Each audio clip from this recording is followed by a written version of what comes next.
En estos días de confinamiento y pandemia, se ha puesto muy de moda la lectura de La peste de Albert Camus, y muchos medios y canales analizan su argumento, su contenido filosófico y su relación con lo que está ocurriendo.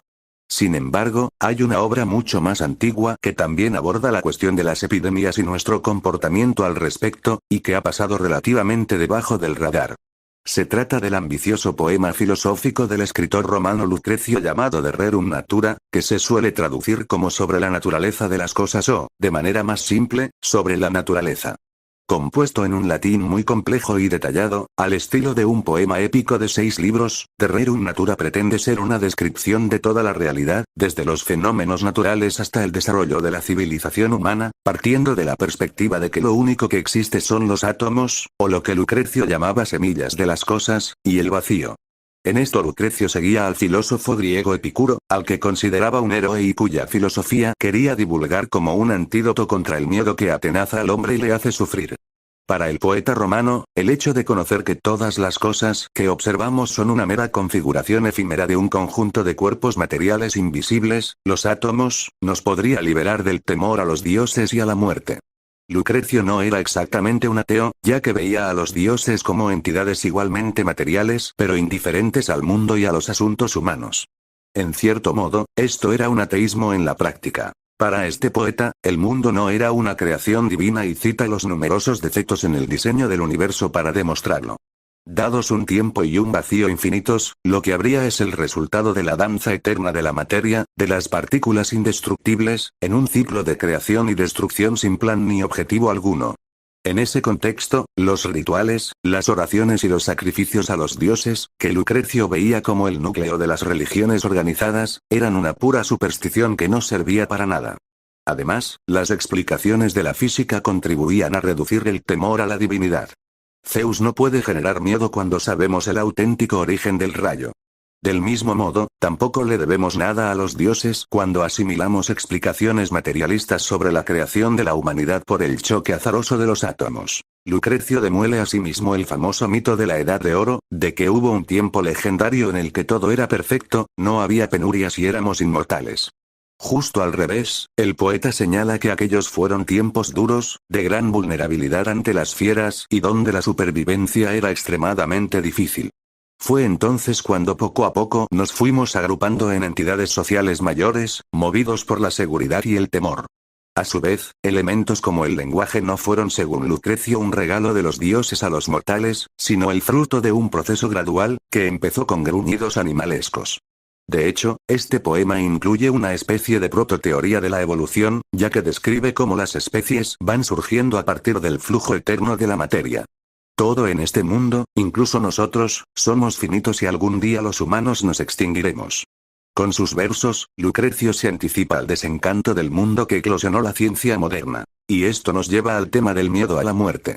Lucrecio confronta directamente al lector con ello en la última parte del último libro de su poema, cuando nos presenta un retrato muy realista de la peste de Atenas, que aconteció en el 430 antes de nuestra era, y ya había sido relatada por el historiador Tucídides en su Historia de la Guerra del Peloponeso. El escritor romano refleja el pánico y sufrimientos provocados en la ciudad por esta enfermedad, que mostraba síntomas como fiebre, tos, dolor de cabeza, de pecho y de garganta, diarrea, vómito, una intensa sed, y la aparición de pústulas en el cuerpo, entre otras. Lucrecio comenta de forma macabra que era tal la desesperación que el miedo a los dioses fue derrocado por el miedo a la muerte, que se hizo omnipresente. Los muertos aumentaban y ante tal impotencia, el pueblo se olvidó rápidamente de respetar los ritos religiosos y los recintos sagrados, los cadáveres empezaron a acumularse en los templos e incluso los enfermos entraban y se dejaban morir ahí mismo. Toda pátina de moralidad desapareció. Los contagiados se arrastraban a las fuentes públicas para saciar una sed extrema, y llegó el punto en el que las familias peleaban ante piras funerarias de otros para colocar encima el cadáver de su pariente, llegando a matarse entre ellos. Es muy interesante que el final del poema sea aparentemente tan diferente del principio, pues De Rerum Natura comenzaba con una alabanza del poder creador y maternal de la naturaleza, y cierra con una imagen de su crueldad y su aspecto más arbitrario y negro. Esto ha conducido a que los eruditos pensaran que el poema estaba inconcluso. Pero si entendemos cuál es el objetivo de Lucrecio, el de mitigar el miedo a la muerte, es posible comprender quizá por qué coloca ante nosotros tan siniestro panorama. Al igual que para Epicuro, para el poeta romano era absurdo temer a la muerte, porque ésta supone una simple desintegración de los átomos que nos conforman, incluyendo nuestra alma y nuestro yo. Por lo tanto, no podemos experimentar la muerte porque cuando ella es, nosotros ya no somos. No hay placer, dolor, deseos ni absolutamente nada. Tampoco había razones para temer castigos divinos en el más allá. De forma similar a como quería Mainlander, el sabio epicúreo debe aceptar la muerte con serenidad, porque sabe gracias a sus sentidos y su razón que la muerte no puede hacerle daño.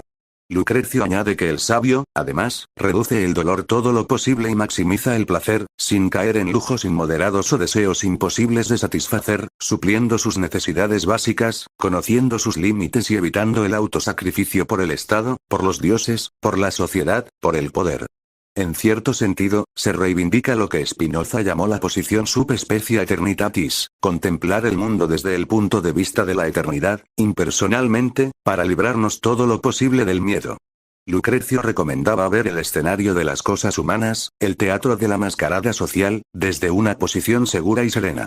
Como dijo en De Rerum Natura, nada hay más dulce que ocupar los excelsos templos serenos que la ciencia de los sabios erige en las cumbres seguras, desde donde puedas bajar la mirada hasta los hombres, y verlos extraviarse confusos y buscar errantes el camino de la vida. En definitiva, las palabras de Lucrecio nos suenan muy actuales en el siglo XXI. Como indicó Stephen Greenblatt en El Giro, De Rerum Natura supuso una formidable influencia en el Renacimiento y por consiguiente en el mundo moderno.